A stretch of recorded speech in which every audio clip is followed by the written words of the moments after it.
Hello, you're tuned in to the Blues Podcast. This is Big Boy Bloater, and as always, I have got a fantastic guest with me today. She's a fantastic guitarist, an amazing singer, a great songwriter. She's put out albums. She's been all around the world. I'm very excited to talk to the one and only Erja Lyytinen. No, I didn't get that right, did I? Erja, how you doing? First, it sounded perfect, actually. You did fine. Don't worry. I think let's start with that. I think a lot of English people struggle with Scandinavian words and names. So for everybody out there who's always wondered, let's get the official pronunciation on your name right now. Let you say it, and I'll try and get it right. Okay. Well, the Finns would say Erja Lyytinen, but to help you guys out, you can say Erja Lyytinen.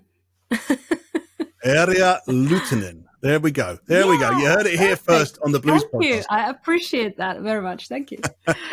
Hey, as a guy called Big Boy Bloater, I'm often getting called very odd things. So I know it's important to get names right. And I say for us English folk, it is a little bit, I don't know what that means. I don't know how to pronounce that. It's very, so I find it's always best to get these things out of the way, and then we can move on, can't we? Sure. We move on knowing Yes. Now we know. Yes. Now we know. Erja. There we go.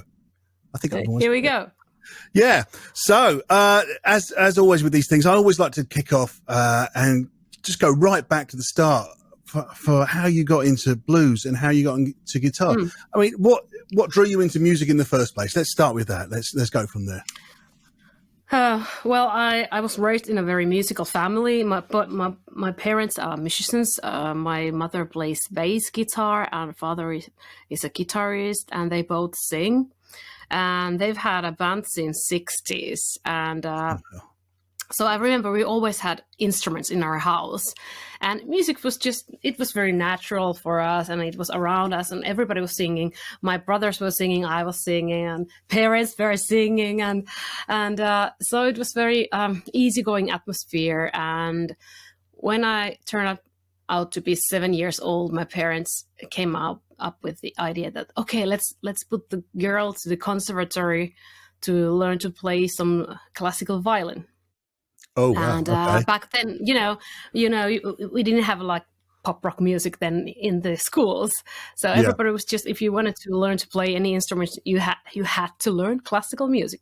Yeah, so, same in my school. Yeah, Yeah, so at first I wasn't too keen on the violin, but once I got to the lessons and kind of get the first homework, I was like, yeah, this is quite neat actually.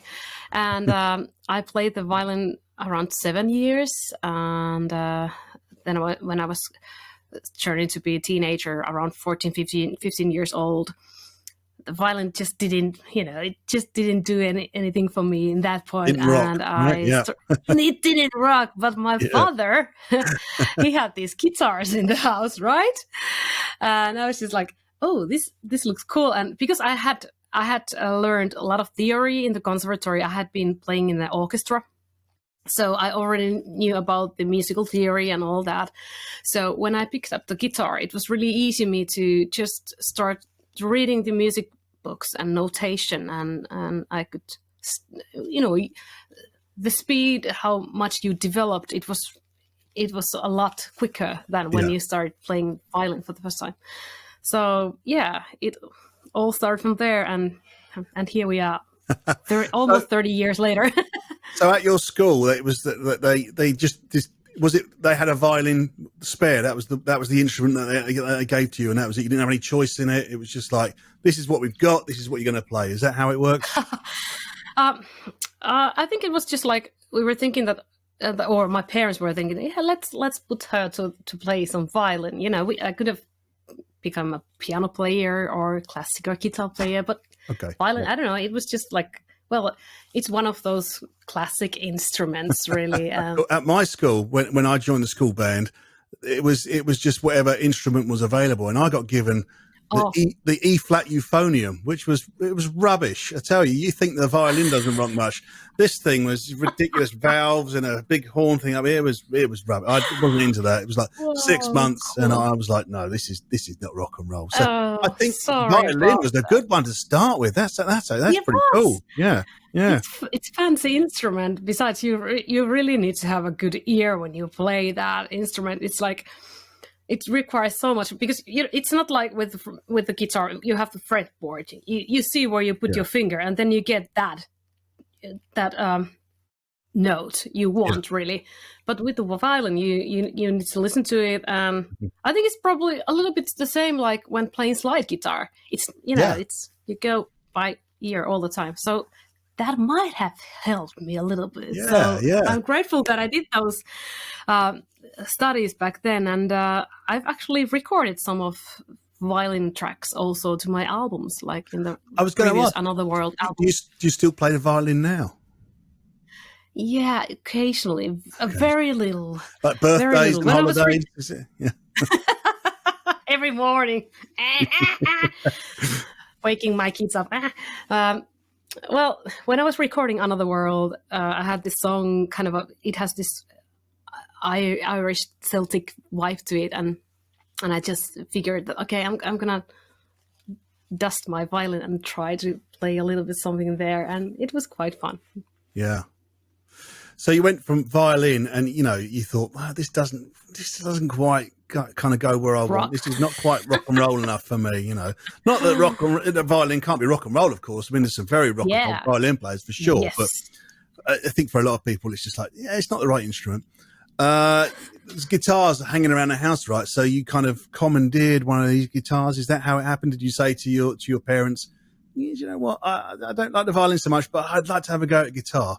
When was that? Was that when in your teens, did you say?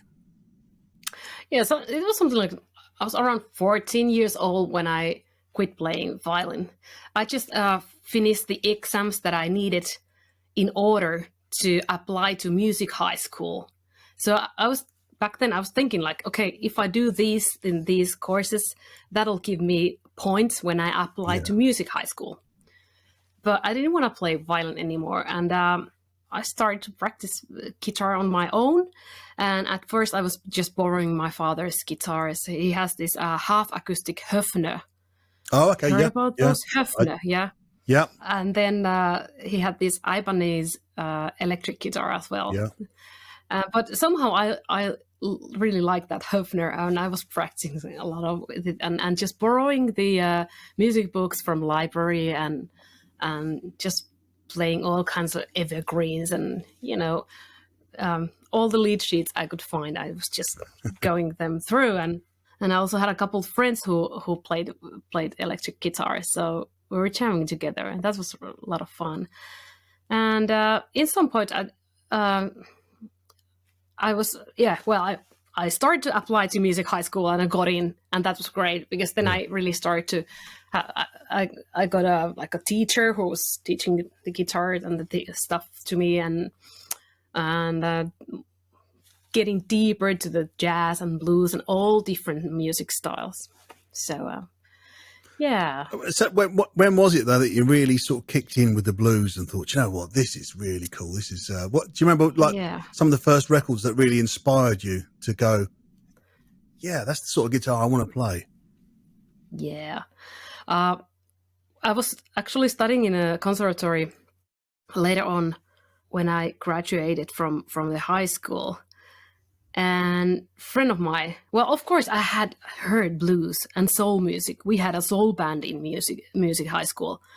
We were doing Blues Brothers stuff and Commitments and all that, Aretha Franklin and all that. So I already had it there somewhere.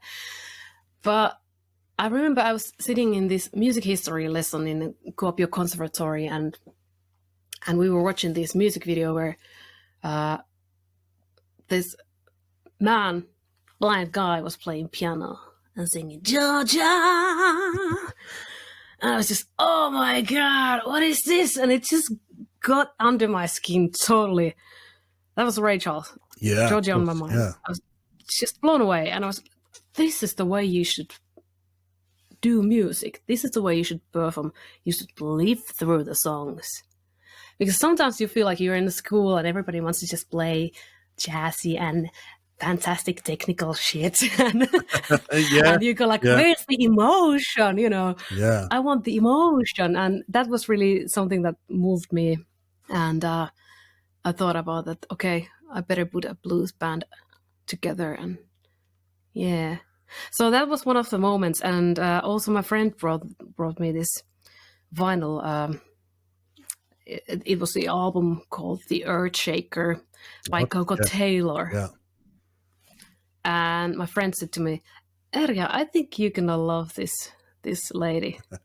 And I was totally blown away. Yeah. Just amazing voice. And the same thing like with Ray Charles' music.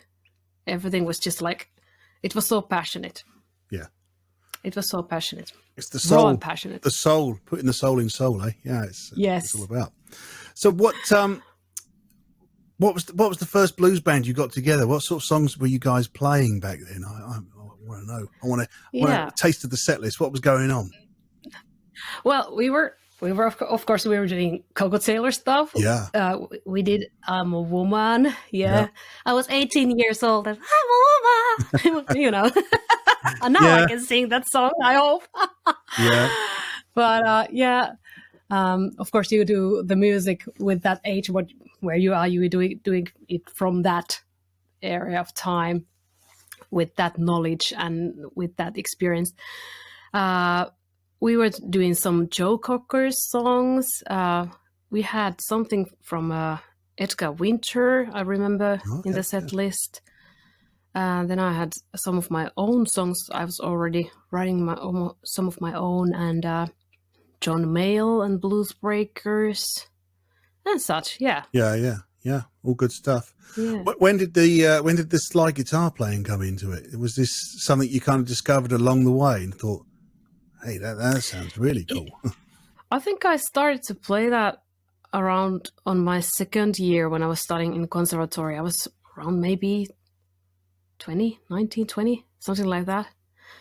And there was a bottleneck in one of the classrooms. Classrooms, and I was figuring, that seems interesting, and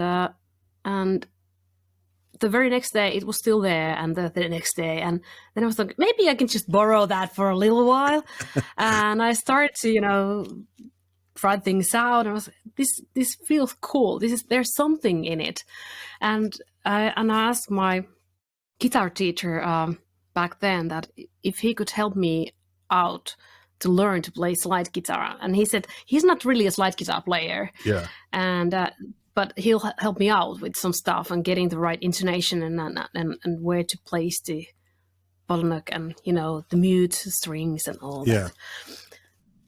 And so I started from there, and I was trying to play the we have like lead sheets. I was trying to play the melodies from there and stuff like that, and so slide was always there with me, and in some point I started to get more and more into it.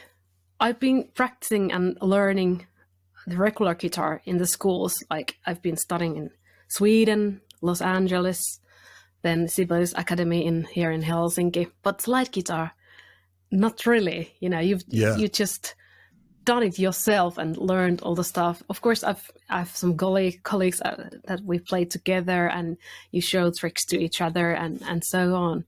But for me, it's been like, it has been so free, always so free, without any boundaries. There has never been any restrictions when playing slide guitar. So maybe that's why it always feels fascinating for me, at least. I know you did the Elmore James tribute album, a few years back. Was Elmore the sort of the guy, your go-to guy for slide guitar? I mean, for me, I think he's absolutely king of slide guitar, definitely. But he was definitely the first ones I heard, and his song "Dust My Broom." It has always followed with me like for years, and that riff. It's just perfect, isn't it? Yeah, it's perfect. It's mother of the all riffs, Yeah, riff babies. absolutely. Yeah. And so yeah, definitely. And then later on, of course, Muddy Waters, Yeah, absolutely. big name for me. Son House. Yeah. I actually wrote my music thesis about Son House's playing technique, wow. Delta blues technique. Yeah. Yeah, and who else? Then these more modern guys like Sonny Landreth. I love Sonny Landreth. Sonny's great, isn't he? Yeah, he's an amazing He's player. great. Yeah. He's also on my latest album, which I'm very proud of. And Derek Trucks is fantastic. Of course, yeah. Yeah. I love your story about you found a bottleneck in a classroom. That's such a great story. For me, the first time I tried playing slide guitar, I found a bit of plastic pipe. My dad had been cutting some pipe or something in the work shed. Okay, And cool. there was a little bit left over, and I thought, hey, this is going to make a good bottleneck. I'll try this out. So I put it onto my little finger and started playing. But because it was plastic, it just started to shred, and bits of plastic stuck to the guitar and all over me. And it was like it was like it was snowing as I was playing, and the thing disintegrated. Oh it was, so that was my first attempt at slide guitar, and I didn't go back to it for a long time. But see, you finding one in the classroom, that's so cool. That's great. I love that. That's brilliant. Yeah, that was a nice like a coincidence, really. That's brilliant. You've done quite a lot of recording in the USA, I believe.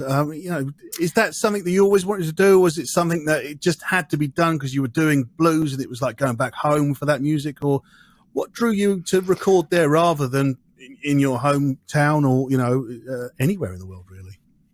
Well, I've done 2 albums in States, and the first one was from the Blues Caravan tour back in 2006. That was my first international record deal with the Rough Records, who brought me to the international music scene, which was great. And we went to Mississippi and Memphis to record this album with Jim Gaines and Jimbo Matthews being the producers back there. And that was a really big thing for me, for the young girl coming out from Finland and being able to really play my music and travel all the way to USA. And then the next year we went to Mississippi, Oxford, to record my first solo album called Dreamland Blues. Yeah. Another World was mixed actually in Texas by Chris Bell. Right, yeah. And mastered in LA. So it's a very international record, that one, right? Yeah, I like to mix and match. It's good to mix stuff. Then something new always happens. Absolutely. Is there somewhere that you kind of dream of recording one day? You would think, I'd love to make an album there. Yeah, well, I really liked when we recorded in London when I did the Stolen Hearts album. I like that vibe there. So yeah, that would be interesting to go back there. England. Okay. Any particular studio there? My home country. Second home country. My ex-home country, but yeah. Any particular studio there you'd like to record in, or just somewhere in, like, just the London vibe? Maybe just the London vibe in general, and it's always, because I'm a Finnish spoken person, it's always good to go somewhere where you really hear the English that'll help you to do the lyrics and to get the stuff right and right, so on. Yeah. Speaking of London, of course, another one of your albums recorded live at the 100 Club in London. Now, that is my favourite venue in the world. I've played there thousands of times. I've seen hundreds and hundreds of people play there. I mean, for me, it's the best venue in the world. How was that playing the 100 Club? Because a lot of people go, "Oh, it's a scruffy place. It's yeah." I know what you're saying. But I love it. For me, it's the most perfect venue in the world. It is nice. It is nice, and it's kind of it's emotional again, because I've played there a few times myself, and like you said, we recorded live in London. There was it 2015, something like that. So yeah, it's sound-wisely, it's quite harsh place. The sound is quite hard. Yeah. But we use in-ears with my band, so it doesn't matter so that much. makes a lot of difference, doesn't it? Yeah. Yeah. But so many bands have played there, and it's just amazing. The history is amazing. The UK, the whole music history is amazing. I'm jealous. It's I mean, the 100 Club it's just got that history kind of oozing out of the walls. I mean, there's actually sweat coming out the ceiling, I know, and dripping on you kind of all the time.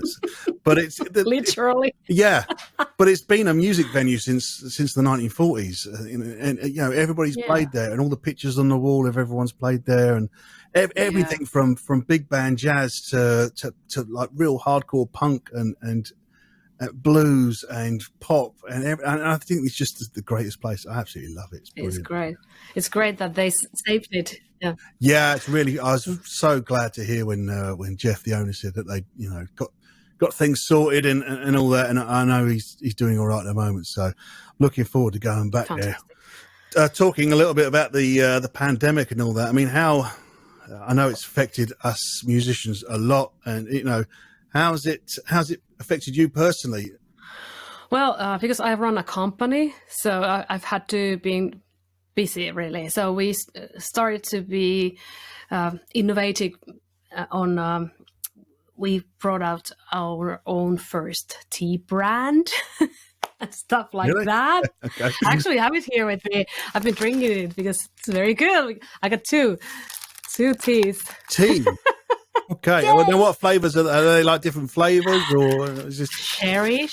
Because it's called Sherry Overdrive. Okay. As my song, one of my songs, and this is just plain the Blues Queen tea with some. It's a smoky black tea blend with Finnish kaluna. Sounds very fancy. So we have this in our web shop, and we get some books. I got my book in English nowadays, and we thought about now when the pandemic struck and we didn't have a chance to do gigs anymore, so we started to plan my songbooks. You can learn my songs and solos. But you know, this is what we did. We started to improve our merchandise. Right, yeah. And so hoping that people will find these, and then we were doing a lot of streaming gigs. Yeah. Different kind of streaming gigs, and just try to do bits here and there. But of course, it's not the same thing as playing around the world, traveling, seeing other musicians, playing for the people, really, seeing them enjoying that moment. Have you found you've been able to do any songwriting during the lockdowns and all that kind of thing? You know, that's a very good question. It's a double-bladed sword, really, because you kind of have more time, but then again, you kind of have to do a lot of other things to keep up. And I've done some songwriting, not much, but they have been more like riffs and some phrases and some songs. But I haven't been rushing out with that either, because there must have been a lot of music coming out next year. Everybody's putting out records. Yeah. But for me, I haven't had too much of that feeling that I really, really, really want to make music. I think that must apply to some of us. Yeah. What's your process for songwriting? Are you like just coming up with lyrics and riffs and bits and pieces and then putting it all together in the studio? Is it a very much a solo thing for you, or do you like to work with other people when you're songwriting? Well, all of that, actually. Usually it's a riff or a melody that comes up, and then from there it starts to develop, and sometimes you might just have a lyrical idea in your head and you write a story, and then you try to find music for that story. Yeah. But I've noticed that it's some kind of a riff and a melody at the same time somehow, you know. Yeah. Yeah. And is it always fairly much the same songwriting, or do you find you flip between different things? Sometimes you'll just suddenly come up with like words. You start off with the words. Does it change at all, or you pretty much set on the way you do it? It depends on the song, I would say. Yeah. And on your mood. Yeah. So, sometimes I write with piano as well, and those songs are always different compared to. Yeah. Well, if I make songs with the slide guitar, then it's different.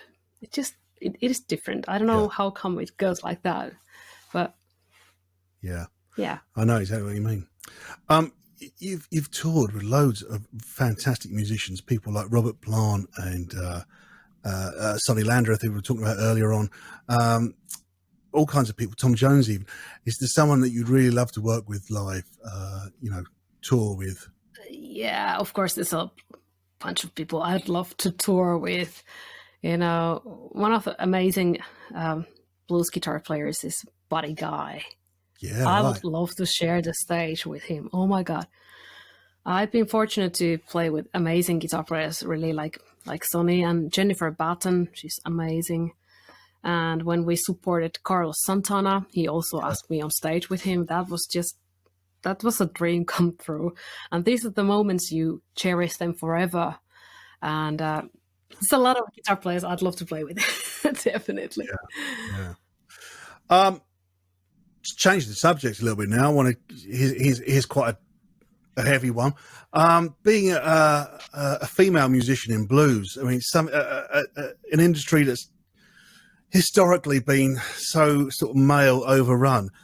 Are you finding things are getting a bit more accepting these days? Is it equaling out at all, do you think, or are you still like every day coming up against stupid attitudes towards women in blues and music in general?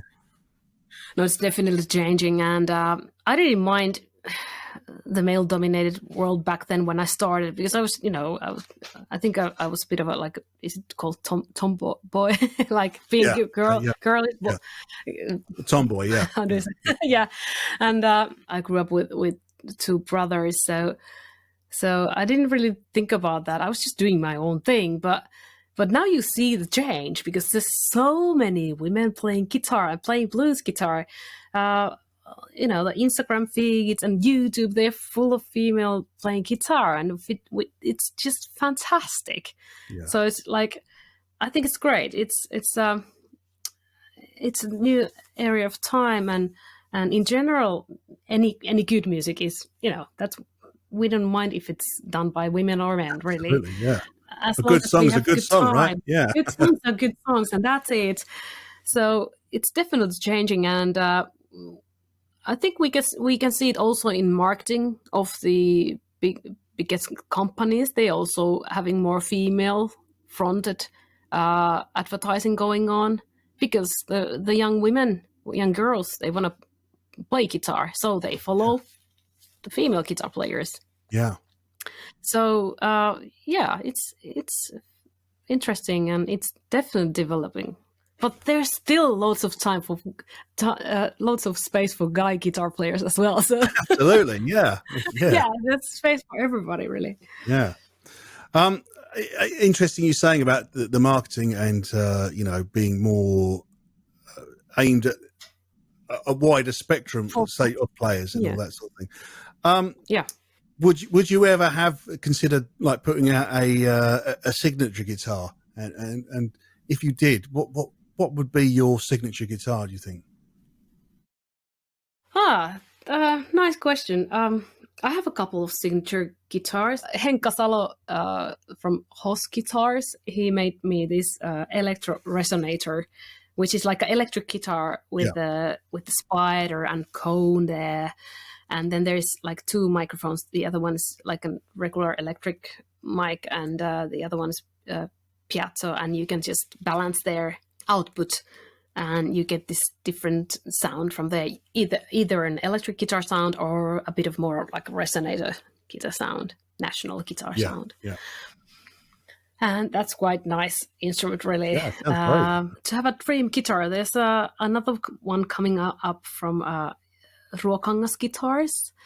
It's gonna look nice. It is actually really cool looking already, and but there's nothing too like crazy in there. Just for me, it's like playability is the most important thing. That it feels good in your hands, and the tone is great. So that's what I'm aiming at. Out of all your guitars at the moment, which is the favorite? Can you pick a favorite one guitar, or are they like, oh, I could possibly, they're like my children, I can't pick a favorite?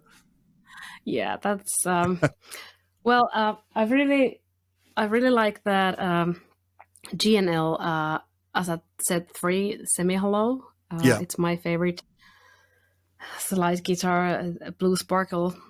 And I know that was the one I was going to ask you about. I've seen some videos of you playing that, and the blue glitter guitar. I wanted to know what that was. I really like that guitar. That looks great. Yeah, it's GNL. Okay. It's by George Fullerton and Leo Fender. Yeah. This is when Fender, after he sold the Fender, and then he came up with this guitar. He said himself, the more improved guitar. So GNL's more improved. Yeah.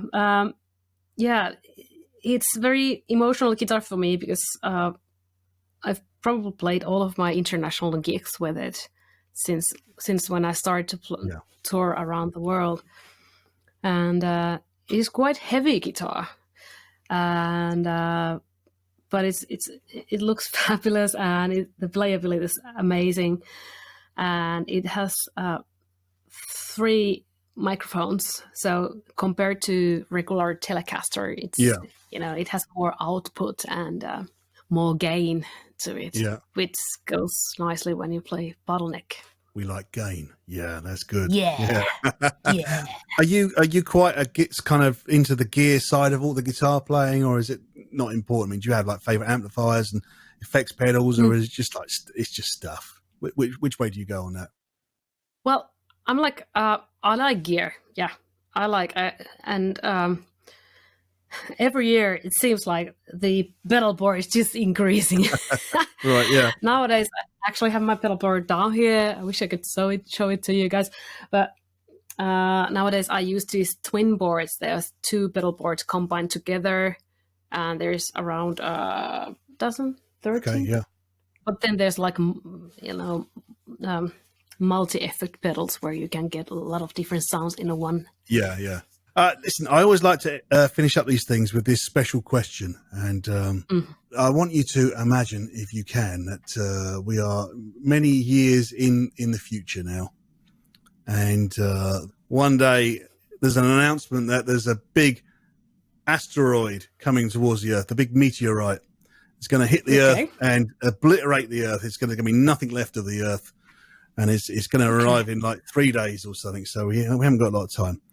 Now the world president gets on the phone to you, and he says, Erja, he says, we need to have a huge party for the world. It's going to be the whole world are going to have a party. We're going to go out with a big bang. We want you to come and play at the party. Now we need you to have a special band. What band are you going to have? Who's going to be in the band? And what song are you going to play for the end of the world? Oh, how much time I have. Think about that. Oh my God. Well, you should be one of them, of course. No, I'll be at the bar at that point. That'll be me. Yeah. That's Eric Gales would be playing guitar. Yeah, I would call Eric. Come on. Nick West could be doing the bass. Yep.